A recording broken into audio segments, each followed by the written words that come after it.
Saudara terkasih, berjumpa kembali dengan satu ayat sehari.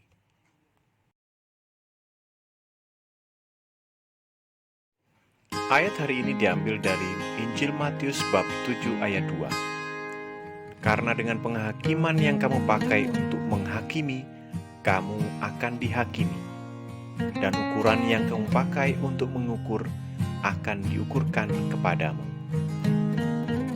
Kita dengan ringan membaca kisah Abraham ketika ia diperintah untuk mengorbankan anaknya. Sebab kita tahu akan happy ending.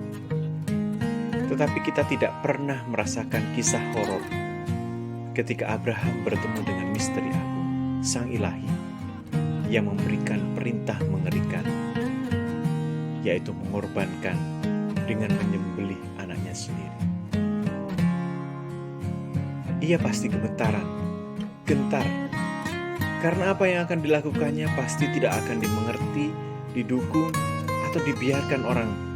Dan saudara, aturan universal pasti melarang, berusaha mencegah, menangkap, dan bahkan memenjarakan Abraham karena apa yang dilakukan.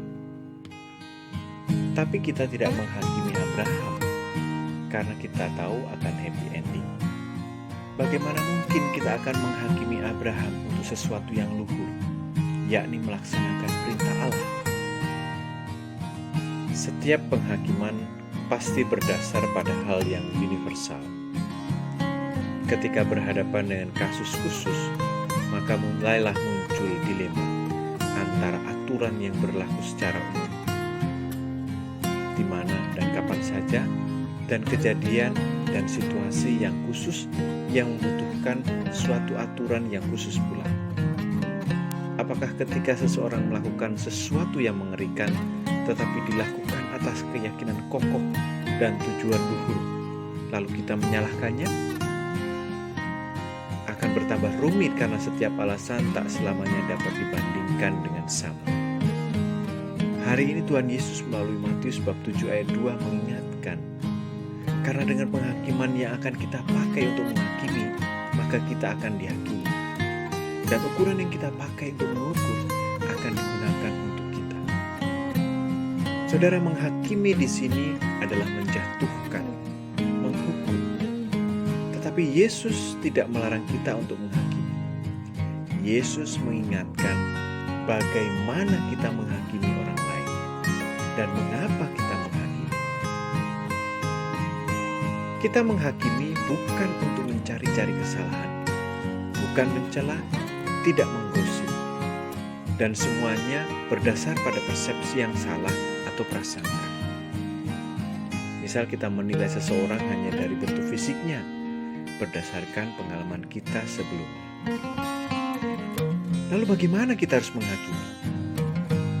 Saudara, kita menghakimi dengan cinta kasih, yaitu setelah kita melihat, mengenali, mendalami, mengukur secara utuh, dan akhirnya secara bijaksana mengevaluasi serta menilai. Kita tidak boleh serta-merta menghakimi sebelum melihat permasalahan secara utuh, karena standar ukuran yang kita pakai untuk orang lain itu pula lah yang akan digunakan untuk kita. Kita tidak menghakimi dari apa yang nampak, tetapi dengan adil. Karena dunia zaman ini adalah dunia yang gelap, terselubung.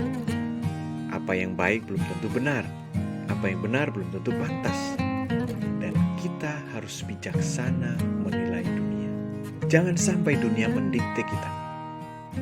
Kenali, pahami, dan hakimilah dunia dengan adil.